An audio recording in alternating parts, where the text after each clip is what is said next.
Қыздар, қош келдіңіздер. Бұл медицина туралы подкаст. Келесі осы немізде, рубрикада вообще жалпы фельдшерлар жайлы сөйлескіміз келіп тұр да. Бірінші бір қызық нәрсе, халықтың санасында скорый тез келмейді деген нәрсе бар да. Осы нәрсе неден шығып кетті, или ол стереотип па? Ол нәрсе қайдан шыққан нәрсе? 4 жеделдік санаты бойынша жұмыс жасайды. Бірінші, екінші, үшінші, төртінші жеделдік санат бойынша. Жаңа сіз айтып отырған скорый жай келеді дейтін. Ол бұрыннан бар қағида. Бар кезде де бар, біз жоқ кезде де болады. Ертең біз болмасақ та алдағы уақытта да болатын нәрсе. Қағида ол просто қалыптасқан стереотип деп айтылады. Жедел жәрдем жалпы шақырту қалай түседі? Мысалы, диспетчерский службадан басталады біздің шақыртуымыз. Біздің жұмысымыз диспетчерлік бөлімнен басталады. Сол диспетчерлік бөлімге шақырту келіп түседі. Сол шақырту түскен кезде бізге жолданады. Жеделдік санатқа байланысты жаңағы 4-ші санатты шақырту бірінші түсетін болса, ол 4-ші санаттық шақырту кішкене күтеді. Себебі алда 1-ші, 2-ші, 3-ші санаттық шақыртулар болады. 4-ші санатқа не жатады? Дене қызуының көтерілуі, қан қысымының аса көп мөлшерден көтерілмеуі, созылмалы аурулар, бас ауруы, сондай аурулар жатады. Мысалы, температурамен шақырту түсіп, бірден ДТП түсіп қалатын болса, жаңа жол көлік оқиғасы, жол көлік оқиғасына бірінші барамыз да, жаңа 4-ші категориялы шақырту, температура жатып қалады. Сол сияқты халықта сондай қалыптасып қалған ой. Аурудың күрделігіне қарай ол ауысып тұрады. Ауысып тұрады. Сондай нәрсе болып тұрады. Бір андай нәрсе қазір енді сіздердің өмірлеріңізде көп болатын бар, мысалы түнде төбелес, бірдеме болып қалған кездерде сондай жерлерге срочно бару керек болып қалады. Ол енді медицинаның бір правиласы ғой, негізінде солай ғой. Бір банағы ненің аурудың күрделігіне қарай соны бірінші көмектесу керек, бірінші құтқару керек деген сияқты. Бірақ халықта ол андай ғой, өзінің ауруы маңызды ғой, негізі өзінің ауруы маңызды ғой. Сондықтан мынандай шығар деп ойлап отырмын да, мүмкін аз ба скорыйлар, сол себепте емес па ол нәрсе? Жоқ, жедел жәрдем көліктер жеткілікті, барлығы да. Барлығы дерлік аппараттармен қамтамасыз етілген. Бірақ та шақыртудың көп уақыты болады. Өзінің бір сезон дейді ғой, пик уақыты болады. Мысалы, қыстың күндері жаңағы аурудың өршитін кездері болады, жаңағы кішкентай балалардың аурулары көп кездесетін кездер, әсіресе климат ауысатын кездер, ауа райы ауысып, жаңағы қыстан күзге, қыстан көктемге, көктемнен жазға өтетін кездерде, сол периодтарда именно шақыртулар көп болып кетеді, слишком, шамадан тыс. Сол кезде шақыртулар жаңағы аздап кешігулер болады. Сол үшін жаңағы халық ойлайды, что скорый келіп болмайды. Именно сондай кезде шақырып қалатын болып тұр ғой скорыйды. Басқа кезде шақырмайды дейсің. Енді мынандай нәрсе да, жалпы фельдшерлардың өмірі бір қызық дегенде емес, в кавычках қызық да. Неше түрлі нәрсе болып отырады ғой өмір. Бір сіздердің де парақшаларыңызға кіріп қарасақ, түрлі нәрсе болып отырады. Бір сіздер андай бір аурудың бағытымен жұмыс жасамайсыздар. Жалпылама барлық немен жұмыс жасайсыздар. Бірінші көмек көрсету, алғашқы көмек көрсетумен айналысасыздар да. Осындай моменттерде қандай фельдшерларға қиын аурулардың түрлері бар ма? Осындай моменттерде.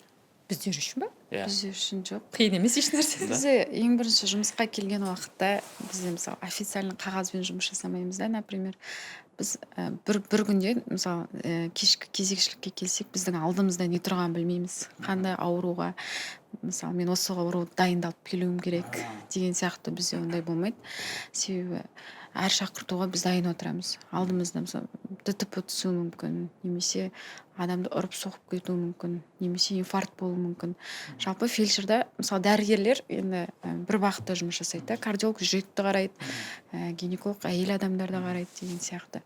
Ал біз бір күнде фельдшер деген қызмет мамандар жалпы бір күнде біз инфарктты да анықтаймыз, инсультты да анықтаймыз, ішкен алкоголь ішкен адамдармен жарақат алған адамдарға диагноз қоямыз, оны ауруханаға тасымалдаймыз. Даже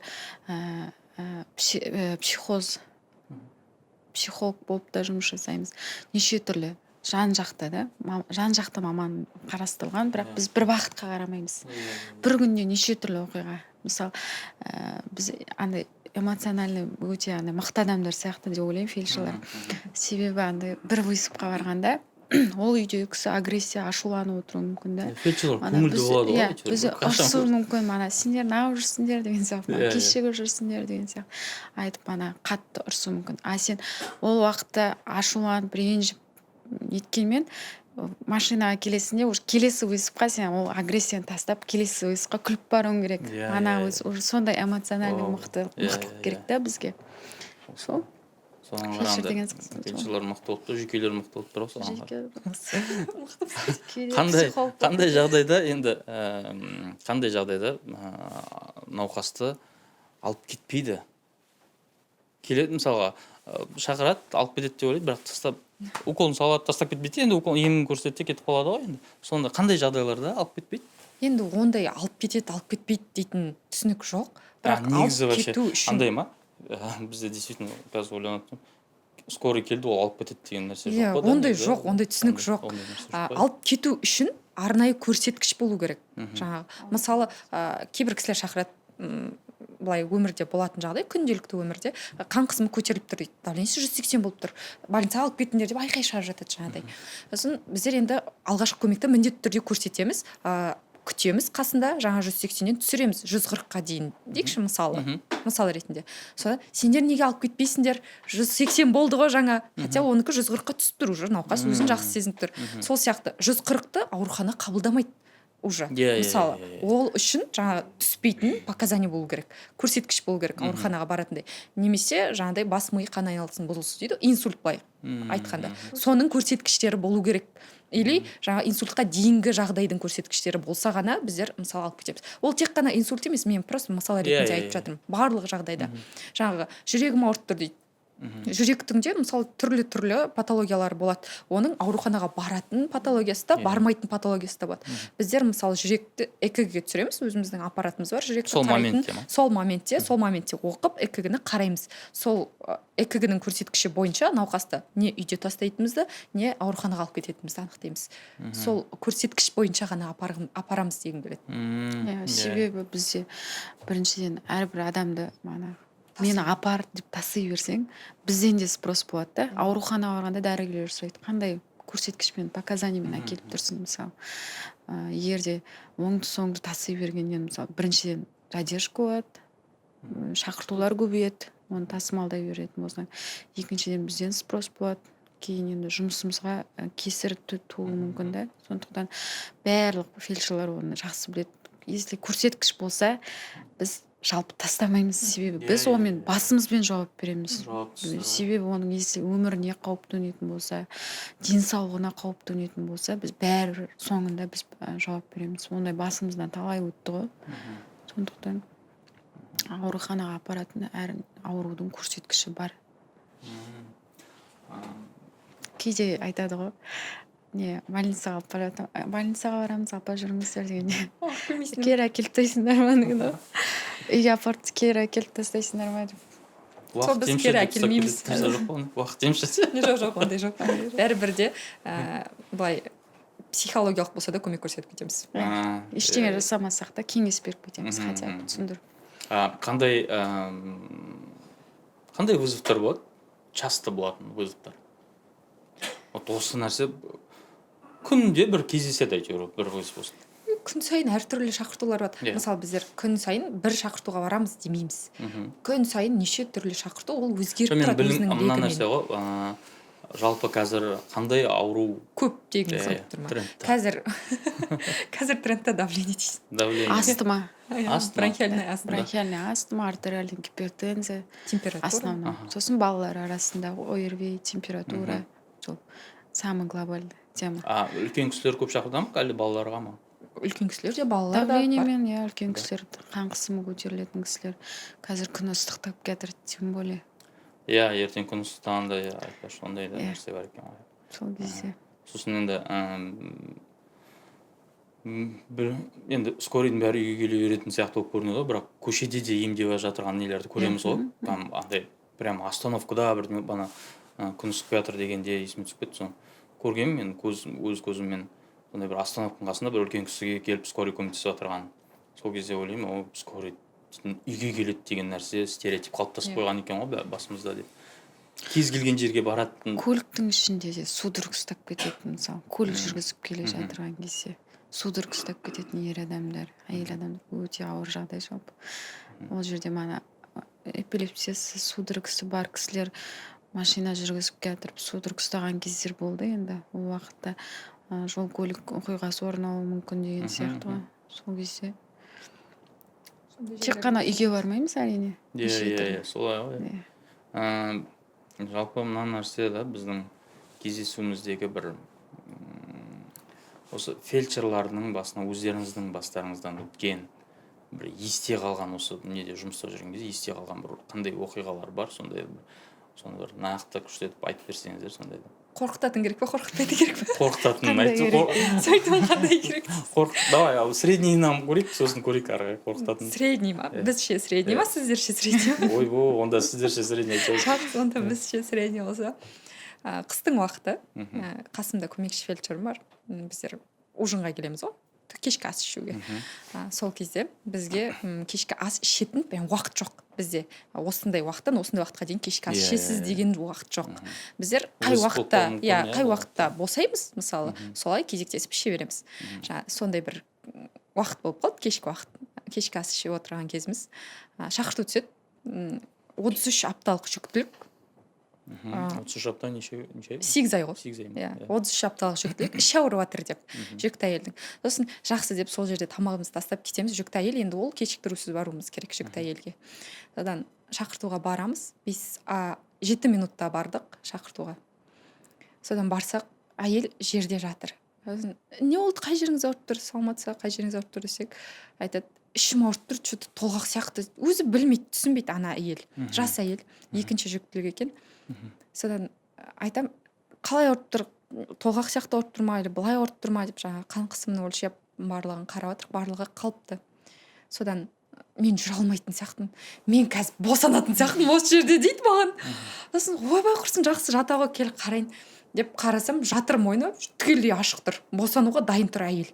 Енді мен ол әйелді неге жеткізе алмаймын, роддомға, перзентханаға. Я машинада босанып қалады, я баласы қысылып қалады. Тез арада шешім қабылдауым керек. Шешім үйде босандыру. Сөйтіп, ойбай, апа қасында әйел, несі жүр екен, енесі. Жаңағы, апа, ана простыня алып кел, ана алып кел, ана алып кел деп. Сөйтіп, сол жерге босанатын стерильный нәрсе жасадық әйелге. Содан сөйтіп, 33 апталық қыз баланы босандырып алдық сол жерде. Ол редкий нәрсе ғой. 33 апта жалпы аз кездеседі. Көбіне енді 37 апта, 38 апта, 40 аптаға дейін ғой. 37-ден 40-қа дейін доношный срок. Ол 33 аптада босанып қалды. Соны сап-сау қыз бала дүниеге келді. Кәдімгі бірден жылап, сөйтіп кіндігін өзіміз кесіп, кіндік мама, кіндік папа болдық сол кезде. Вообще мынандай случай қаншалықты көп болады? Вообще осындай босандырып алу дейтін случай неше рет болды? Менде өзімде 6 жылда 5 рет болды. 5 рет болды. Ең алғашқысын қандай болды? Ең алғашқы чувство болды дейтін. Бірінші рет оны әлде неде уже практикада уже бәрін үйреніп алдыңыздар ма ол нәрсені? Практикада я бізге үйретеді. Бізде бірінші рет жасайын деп отырған кезде. Ең бірінші прям өзім көрген кезім ба, әйелді босандырған кезім. Ең бірінші көрген кезім, линияға ең бірінші шыққан кезім еді, как раз. Ұлы бала болған сияқты. Ұлы бала болды ол кезде айтпақшы. Ол 40 апталық жүктілік, 5-ші жүктілік болды. Сол кезде 2-ші этажға көтеріліп бара жатқанда, әйтеуір, қыздар, болыңдар, туыватырмын деп айқайлап бізге. Қасы 2 қыз болып бардық, как раз жақсы болды. Сол жүгіріп барсақ, уже бала кетір екен, босанайын деп, босану жолына. Сөйтіп босандырып алып, мен ана жердегі чувство басқаша ғой. Бірінші ұстап тұрмын ана баланы қолыма, тірі баланы күнде манекендермен былай практиковаться етіп үйренген. Ана баланы бірінші ұстап қолым дірілдеп тұрып етіп, қасындағы қыз тоже группаласым екеуміз бір бірімізге қарап кіндігін кесіп әйтеуір оққанымызды салып сол жерде басқаша сезім ана жерде О. кәдімгідей кіндік мамасы ғой уже ана жерде ответственность қой ана бала үшін как будто андай уайымдап сол үшін артынан кәдімгідей не болып кетесіздер ма араласып ағайын болып кейде ол- выступқа шақыруға барасың сол балдар өсіп қалады соны Да? айтамын Иә, иә иә. ол бала уже Иә. 4-5-ке келіп қалған сияқты менің бірінші балам сондай болды кіндік бала кіндік болады О, қызық қызық екен. сол 33 апталық жаңағы жүкті әйелді чтобы жағдайы прям күшті болған ғой әйелдің Мгм. 2 күннен кейін роддомнан шығарып жіберді Мәссаған, мықты. дым жыртылыссыз баланың да жағдайы жақсы болып сөйтіп босанды М. среднилау тема Сіздердің өмірлеріңізде жалпы неге келген кезде вызовқа келген кезде қауіпті қандай жағдайлар болды бастарыңыздан өткен? мен соны кеше мейрамгүл екеуміз айтамыз ғой қай тақырыпты айтсақ екен деп екеуміз ойланып жүрдік та мысалы мен өзімнің достарымның жақындарым арасында айтамын ғой осы шақыртуымды бастайын осы өзіміздің скорыйдағы водитель бар Фазыл аға дейтін мені көрген сайын айтады сол бізде шақырту болды ДТП жол көлік оқиғасы осыдан 3 жыл 4 жыл бұрын болар екі көлік күн жаңбырдың кезі балауса жақта не ДТП болған соғысқан екі машина соны біз барамыз халық топ тұр күн қараңғы қасында Назгүл деген қыздар екінші фельдшер сосын адам жарақат алған адамдар бір 5-7 адам жарақат алған бар жарақат қолынан травма алған басы қанап жатыр беті қанап жатыр қолы қанап жатыр мен жалғыз өзім келіп тұрмын бұл жерде біз бөлеміз ғой триажда кімге көп қауіп төніп тұр кімге орташа қауіп тұр кімге қауіп жоқ деген ана жерде көзбен қарап алуың керек қой бәрін примерно барып давлениесін өлшеп отпайсың примерно көзбен адам толып тұр бір джипта ода қатты соғылмаған бір шетте бір жеңіл машина жатыр шетте бәрі менің машинама отырады да мана жарақат алған кісілер мені алып кет мен примерно көзбен қарадым да қасымдағы қызға айттым сен пока қарай бер мана жарақаттарын сосын мен именно бірдеңе сездім ба жеңіл көлікке қарай бардым күн балшық аяқ дейтін жүргізбейді ана жерде сол бүйтіп жеңіл көлікті қарадым уже есіктер ашылмайды екен ЧС бәрін шақырып қойған ашылмайды сосын бүйтіп қарадым вроде ешкім жоқ сияқты көліктің ішінде сосын жоқ что-то деп бүйтіп артқы жағын қарасам ең артқы көліктің шетінде бір дене жатты да бүйтіп осылай есікке қысылып қалған сосын кім деп нетем вообще дауысқа да реакция бермейді жоқ ана жердегі адамдар оны көріп тұрған жоқ па оны көріп тұрған жоқ себебі көлік дейтін оң жақтан қысылып қалған есік бір жаққа аударылғанда мына жақ есік ашылмайды мына жақ вообще жабысып жатыр есік қатты соққы болған мен алдыңғы жағынан кіріп тұрмын ол кісі артта отыр сосын бүйтіп бір шетте бір өзі кішкене жүдеу бала жас бала да сосын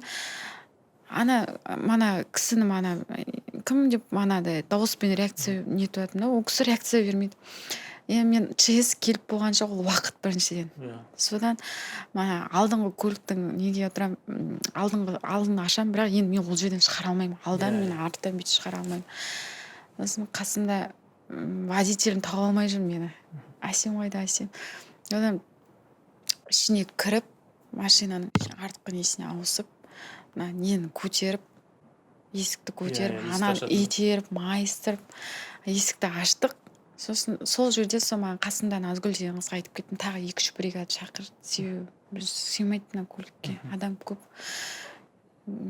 екінші көліктегі балдар жас балдар да жас енді орта жастағы балдар содан сөйтіп сол уақытта баланы қарап жатсам уже қорылдап жатыр да уже комаға түсіп кеткен бала сосын бар ойым сода да содан нені алдық та доска спинальный доска да соны алып мойнына шинасын салып сол уақытта бір бригада келіп отыр уже сол моментте сразу ол баланы шығарып алдық та сол көліктен неге салып жүрдік сол келген бригадаға сразу жеткізу керек уже тағы екінші бригада келді оларға орташа жарақаттағарды ол кісіні салды соңында өзім аяғы сынған қолы сынған баланы апардым ер адамды апардым.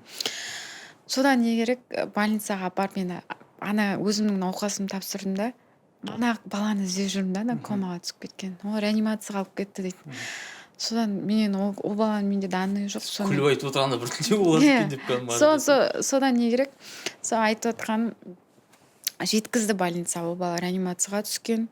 Содан кейін енді қал жағдайын сұрайтын не болмады да, мүмкіндік болмады. Содан бір 2-3 жыл өткеннен кейін тоже день күндіз кезекшілікте платный транспортировка, бізде ақыл тасымалдау деген бар. Ақыл тасымалдау деген бар. Сол уақытта бізде частный жеке меншік медициналық клиникаға шақырту түседі. Мана науқасты, себебі науқас постельный режимде жатырған кісі, үйіне апару керек. Содан сөйтіп барам, ол бала мана тексерістен өтіп жатыр екен. Уже андай мүгедек бала. Сөйлемейді, нетпейді. Енді ол баланың біз несін данныйын толтырамыз ғой. Сосын неден болды мына балада, қандай не, бұл бала судорогасы бар дейді да, мамасы айтып отыр қасында. Осы қалай басталды, неден басталды? ДТП-дан кейін басталды дейді да. Сосын ДТП-дан басталды, сосын көлікке отырамыз, данныйын бәрін толтырып, сосын ана баланың қасында отырамын. Ол бала кәдімгі мүгедек болып қалған, қол аяғы жұмыс жасамайды, сөйлемейді, бірақ сені естиді, қолдарымен реакция береді. Сосын мана апа жылап айтып кетті, кезінде осы балам дейтін, балдар жұмыстан келді, жақсы жерде жұмыс жасайтын жалғыз балам еді дейді. Үйде асырап отырған жалғыз балам еді. Сол балдармен туған күнге барам да тек қайтып келем деп кетіп қалды дейді. Сосын жақсы деп кетті дейді. Содан ДТП-ға түсті. Сосын ападан сұрап, апам ДТП қай жақта болды? Солай біздің барған шақыртуымыз алдында ДТП. Мен айтам, апа мен осы ДТП-ға мен бардым, осы баланы сол машинадан шығарып алып едім. Апа жылап, өмір деген қызық қой сол. Сосын ана баланың атын ұмытып қалып отырмын, бірақ ол бала естіп отыр, мен енді ана баланың қасында отырмын. Сосын мен айтып отырмын да, қолынан ұстап, бұйырса сенде бәрі жақсы болады, уайымдама. Бұйырса тұрып кетесің, өзі үйленбеген, бұйырса үйленесің, әлі сен жақсы күндерін күтеді, нетпе, берілме, главное. Ол бала манадай жылап, нетіп, қолын қысып нетіп жатыр да. Сол айтатын сол ғой, жалпы өмір деген аяқ асты, қате аяқ асты. Не күтіп тұрған білмейсің. Жұмысымның бір жақсы өзіме ұнайтыны, кейде айтамын, мен зарплатқа да неге де кейде нетпейсің да, бірақ көп нәрсе андай жақсы пайдалы жағынан берді. Жақсы көресің жұмысымды. Негізі қызық та. Банағы оқиға болды.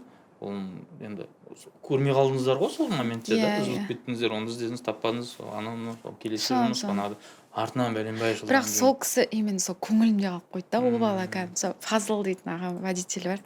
Әлі күнге дейін нағыз құтақандай болып, ана машинаның ішіне кіріп кетіп деп әлі күнге дейін айтады да. Ана баланы алып шықты, нәп-нән жігітті деп. Сол бала өзімнің көңілімде қалып қойды. Себебі одан кейін мен біле алмадым да, оның жағдайы қалай, тірі ма деген сияқты.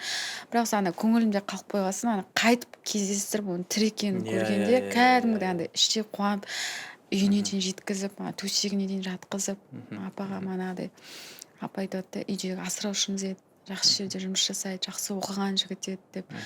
Сол күні неге жібердім екен деп кішкене өкініш болады. Сондықтан енді жалпы айтатын, қате аяқ астынан жолда сақ болғандарымыз жақсы. Жалпы барда қадірін білген жақсы, бір-бірімізге жылы сөз сөйлеген жақсы деген сияқты. Жалпы жұмысымыздың бір жақсысы. Нені істеп отырмын? 9 майда жалпы соғыстың біздердің осындай нәтиженің болуына бірден бір себеп негізі сол жердегі санитарлар ғой негізінде. Прям майданның алаңында жүрген санитарлар болды да. Біз оны 9 майда нелерде көп еске ала бермейміз, соны ойладым да. Біздің өңірде сондай соғысқа барған врачтар бар ма екен деп андай іздеп қарадым, оны таппадым ештеңе. Бірақ бір генералдың жазып кеткен бір несін естідім. Сол кезде, оказывается, мынандай нәрсе айтқан екен. майдан алаңында періштелер деп айтқан екен санитарларды. Күшті теңеу ғой былай қараған кезде. Сол видео айтады, қып-қызыл болып жанып отырған танк дейді. И құтақандай қазақ қызы сол танктың ішіне 4 рет кіріп солдаттарды шығарды дейді.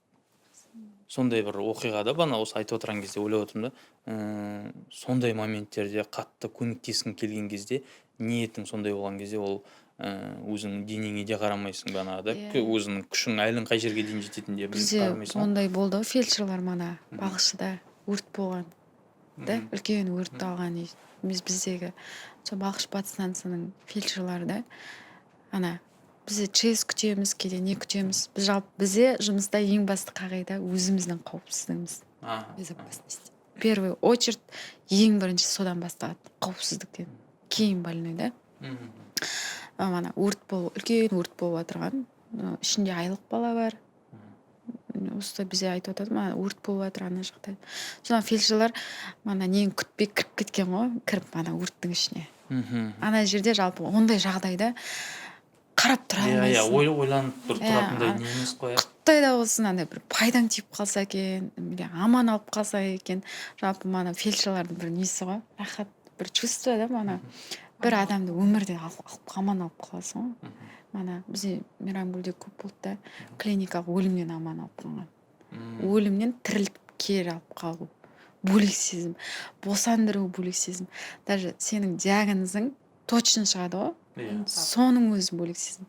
Сосын даже науқастардың өзі рахмет деп шын ниетімен рахметін айтып нетіп қалса, ол бөлек. Вообще бөлек.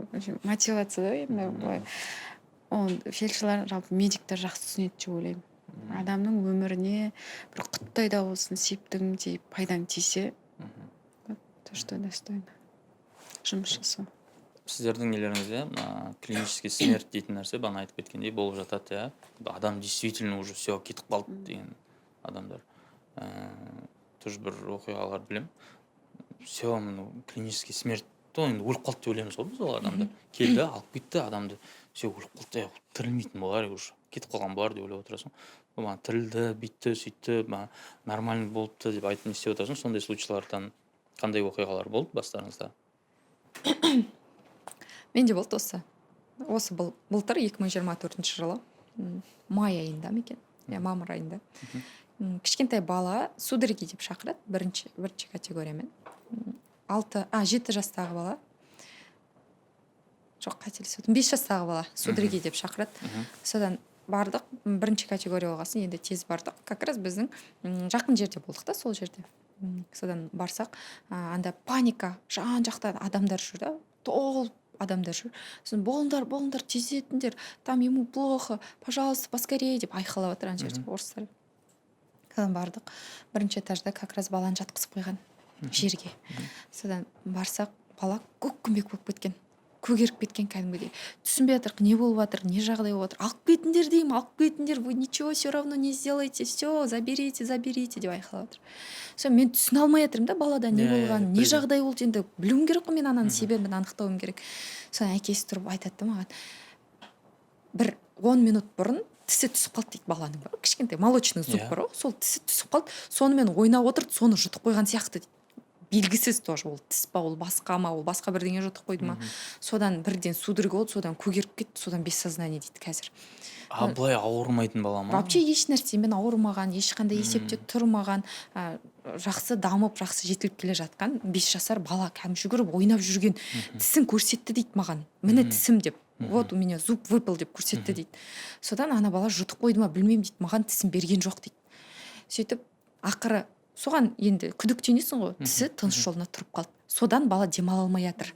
Жүрегі соғып тұр ана жерде, баланың көгеріп жатса да, асфиксия болып жатыр да. Тыныс алу несін бөгеп тастады. Жайлап қалды. Тыныс алуы демала алмай қалды, жабық тұр. Жаңағы тіс, кішкентай тіс, балалардың бронхтары кішкентай болады, сол кішкентай тіс, кішкентай бронхты бөгеп тастады.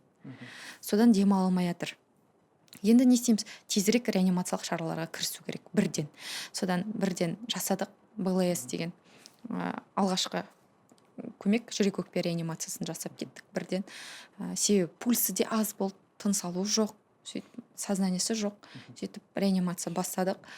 Без сознания бәрі Сол жерде болып жатыр ма? иә, сол жерде болып жатыр. Сөйтіп клинический смертьке түсіп кетті бала, полный жоқ болып кетті, түгел пульс жоқ, сознание жоқ, дыхание жоқ.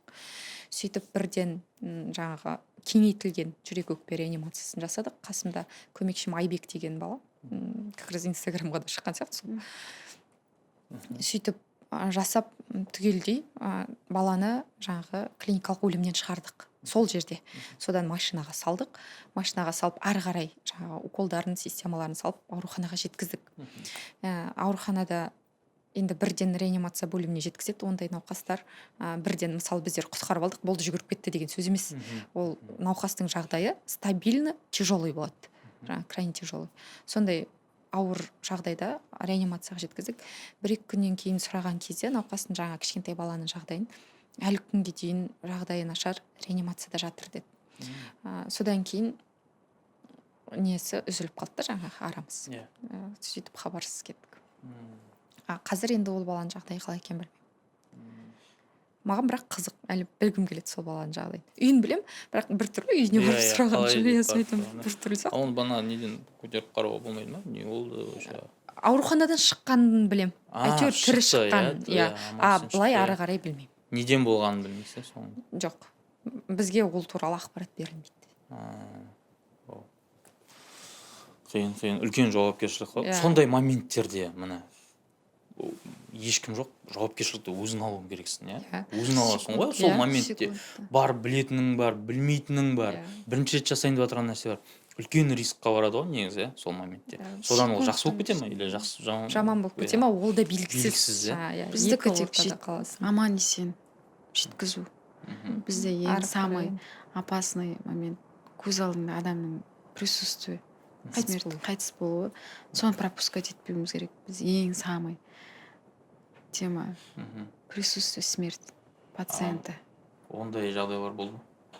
Болды. Бірде без сознания деп өсіп берген ғой. Мен мана сіз айтып жатсыз ғой, секундта решение қабылдауым керек. Отпускадан шықтым, отпускадан шыққан соң уже күліп айта береді. Без сознания деп үлкен әйел адам. Барсам уже соңғы сөзін айтып жатыр екен да, алла деп жүрегім қара тер, уже мана инфаркттың клиникаларын білеміз да, кеудесін ұстап. Қасымда фельдшер бар, катетер салып, мен ЭКГ түсіріп, машина салып, уже инфаркт, обширный инфаркт, миокард, машинаға салып, ол кісі маған ағайындар айтады да, не деп, тойдан бері мана тойға барып келеді, құдалыққа, жүрегім ауырып тұр деп, көп кісілер солай манағыдай жасырып, шыдап жүреді да. Содан сөйтіп көлікке салдық, үлкен кісі әйел адам. Үлкен кішкене салмақты, ірі салмақты, қасымда Ақжүніс деген қыз. Сосын біз артта уже мен өте жағдайы нашар. Мен бірақ ішімде жеткізуім керек, қалайда деген сол самый не ғой бізде. Жеткізуім керек. Сол екі вопрос, жеткіземін или жеткізе алмаймын. Бірақ сол принципте қала күні болып жатыр, как раз бізде Атырауда концерт болып жатыр. Пробканың уақыты. Рафаэл деген водитель бар. Біздің кейде водительдерге бөлек рахмет айтамыз, аман есен, сондай пробкалардан шығып бізді жеткізеді да. Со мана ол кісінің мана күйеуі алға отырды, жедел жәрдем. Біз артта уже дайын отырық, мана система өтеді, уже дайын отырық.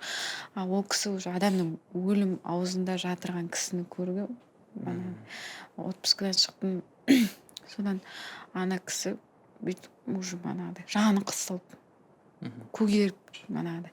Бір уақытта мана барынша біз апаны нетіп отырық. Апа, қалайсыз, атыңыз кім? Әңгімеге сөйлеп отырсын бізбен деп. Содан бір уақытта сөйлемей қалдым. Тоқтап қалды мана. Содан ритм қараймыз, уже жүріп кеткен. Бірақ больницаға бір 2 минуттай уақыт. Себебі мосттың үстінде келдік. Пробка деген мүмкін емес, халықтар жолда жүр. Содан 2 минут мосттың үстінде уже БСМП больница, даже 2 минутта жетеміз кардиоцентр. Содан реанимация бастап кеттік.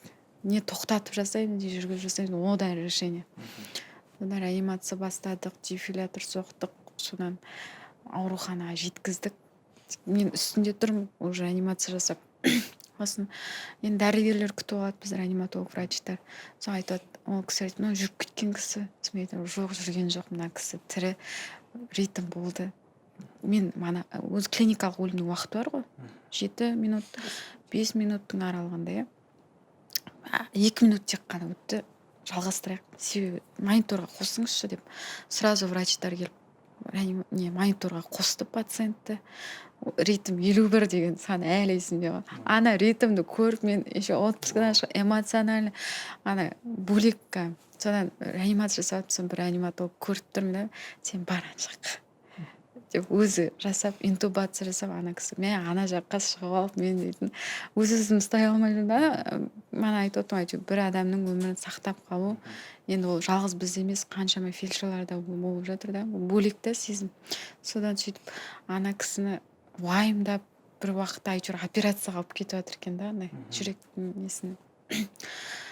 Мана сонда күйеу айтады да, скорыйды вот түсіндім, жол бермейді екен. Ана кісі бір уақытта мана водителім айтады да, ана кісі терезеден шығып кетуге сөйтіп қалды дейді да, жол беріңдер деп та. Адамдар өздері жаны қысылғанда, ағайынына, жақынына бірдеңе болғанда түсінеді. Иә. Мана кей уақытта жол бермей қалады ғой. Біз ойлайды, ма просто так басып барады деген сияқты. Кейде осындай моменттерде мейлі штрафқа ілінсең де не болса да, бағанағыдай егер енді қауіпті болмаса, конечно, басқа адамның өміріне қайткен жағдайда шығып кетіп, ана скорыйға жол беру керек шығар. Ол жерде дейтін бізге көзге көрінбегенмен андай ол жерде үлкен нәрсе болып жатыр. Өлім мен өмірдің ортасында болып жатқан нәрсе болып жатыр ғой. Кейде бүйтіп отырған кезде де осылай скорый өтіп кетеді ғой, осылай бүйтіп өтіп кетеді ғой, бір андай ойлайсың, не болып жатыр екен, не алып бара жатыр екен, кімді алып бара жатыр екен, қандай жағдай болып жатыр екен мына жерде. Мындай нәрселерді енді жұмыстарыңыз өте ауыр, ол нәрсені білеміз, кейде бір осознавать етпейтін болармыз, бірақ ол сіздердің ауруды ең бірінші мынандай болған нені алып баруларыңыз үлкен жұмыс екенін білеміз ол нәрсені. Бір жақында бір сөз естідім, бір күшті сөз. Адам ауырмайынша дейді, оның 1000 миллион проблемасы бар дейді. Ауырған кезде бір проблема болады дейді, қалғанын бәрі қалып қояды дейді. Сондықтан денсаулықты күту керек екен, ол өте маңызды нәрсе. Бүгінгі осы подкастты бұл темада сіздермен бесконечно үлкен әңгімелер айта беруге болады ғой, негізінде. Неше түрлі оқиғалар болды бастарыңызда. Әлі де алда кездесіп айтамыз деп ойлаймын. Қорытындылай кете, не айтасыздар? Қандай нәрсе айту керек халыққа? Осы бір жету керек бір нәрсе бар ма түсінбей жүрген халықтың? Жедел жәрдем автокөлігін жолда көрген кезде, әсіресе жүргізушілер, жедел жәрдем көлігіне жол беріңіздер. Сіздерден бұл барша фельдшерлер, жүргізушілер атынан өтініш. Сол барымызды, қасымыздағы жақындарымызды барында бағалап, денсаулығымызды қадірлеп, денсаулықтан асқан ештеңе жоқ. Алда қазір не тұрған білмейміз, сондықтан бар уақытпен жақсы, ешқандай ашу ренішсіз, дружно өмір сүру. Рахмет онда келгендеріңізге көп. Сіздермен тек осындай кездерде кездесейік, осындай нәрселермен скорый болып шақырмай ақ қойықшы. Рахмет келгендеріңізге. Рахмет.